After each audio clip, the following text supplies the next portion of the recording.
अस्सलाम वालेकुम, मैं हूँ अफ़शा और आप देख रहे हैं अफ़शा फ्लेवर्स। आज आपके लिए लेके आई हूँ बहुत ही मसालेदार और जूसी से बनने वाले आलू की कतलियों की रेसिपी, जो कि आपको बहुत ही मज़ेदार लगेगी। फिर पराठे के साथ या रोटी के साथ आप इसे एंजॉय कर सकते हैं किसी भी टाइम। तो चलें आइए हम अपनी रेसिपी को करते हैं स्टार्ट। तो रेसिपी को हम अपनी स्टार्ट कर लेते हैं। मैंने आलू बनाने के लिए मैंने लिए हैं 2 बड़े चम्मच ऑयल के, और इसमें मैं शामिल कर दूँगी 3 से 4 अदद दरमियाने साइज़ के प्याज़, जो कि मैंने बारीक-बारीक से काट लिए थे।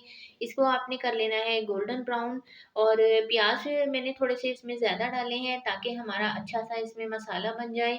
तो प्याज़ जो है हमारे गोल्डन ब्राउन हो चुके हैं। अब मैं इसमें स्पाइसेस ऐड कर लूँगी। तो आपने इसमें शामिल कर देने हैं 2 दरमियाने साइज़ के टमाटर, बारीक-बारीक सी कटिंग कर ली थी, और साथ ही मैंने 1 अदद हरी मिर्च ली है, वो शामिल कर दी है। और आपने 1 टेबलस्पून इसमें लेना है पिसा हुआ धनिया, 1 टेबलस्पून ही आपने रेड चिली पाउडर, और डेढ़ चम्मच के करीब आपने इसमें डाल देनी है हल्दी पाउडर, और 1 टेबलस्पून आपने इसमें नमक शामिल कर देना है। तो साथ ही आपने इसको भून लेना है मसाले को अच्छे तरीके से। और इसमें मैं शामिल कर दूँगी 2 टेबलस्पून गार्लिक पेस्ट। ये शामिल करने के बाद आपने मसाला अच्छे से भूनना है, और साथ ही इसमें शामिल कर देना है 1 टेबलस्पून साबुत धनिया। साबुत धनिया की जो खुशबू होती है वो आलूओं में बहुत अच्छी आती है। तो साथ-साथ आपने इसको भूनते रहना है, और अच्छे तरीके से इसका जो उस वक़्त तक भूनना है जब तक ऑयल जो है ये हमारा मसाला ऑयल ना छोड़ दे।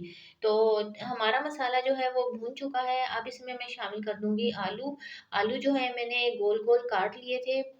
जिस तरीके से आलू की कतलियाँ हम बनाते हैं उस तरीके से इसकी कटिंग कर ली थी, ये देखें इस तरीके से। तो साथ ही आप इसमें आलू डालने के बाद मसाले के अंदर शामिल करते रहें आलूओं को, और साथ-साथ थोड़ा-सा भून लें।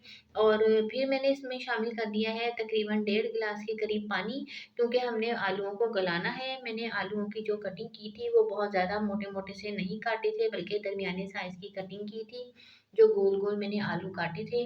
और साथ ही इसमें मैं शामिल कर दूँगी थोड़ा-सा हरा धनिया, और बहुत अच्छे तरीके से ये आलू जब मैरिनेट हो जाएँगे इसमें, फिर उसके बाद आपने इसमें वेट लगा देना है तकरीबन 5 मिनट के लिए। अगर आप चाहें तो आप इसे कवर करके भी पका सकती हैं। तो वेट मैंने इसलिए लगाया है क्योंकि ये बहुत अच्छे से और जूसी से जो है आलू का मसाला बनकर रेडी होता है। ऐसे हल्का-सा इसमें अगर हम वेट लगा लें तो आलू जो हैं हमारे बहुत अच्छे तरीके से गल गए हैं। तो अब मैंने हल्का-हल्का सा इसमें भून लेना है, क्योंकि जो इसमें हल्का-सा एक्स्ट्रा पानी होगा वो ड्राई हो जाएगा। और मैंने ली है इसमें थोड़ी-सी कसूरी मेथी, और इसे हाथ के ऊपर से हल्का-सा मसलने के बाद आपने आलूओं के अंदर इसको शामिल कर देना है, और 1-2 मिनट के लिए इसे मिक्स कर लेना है, और फिर उसके बाद आपने इसको कवर करके रख देना है।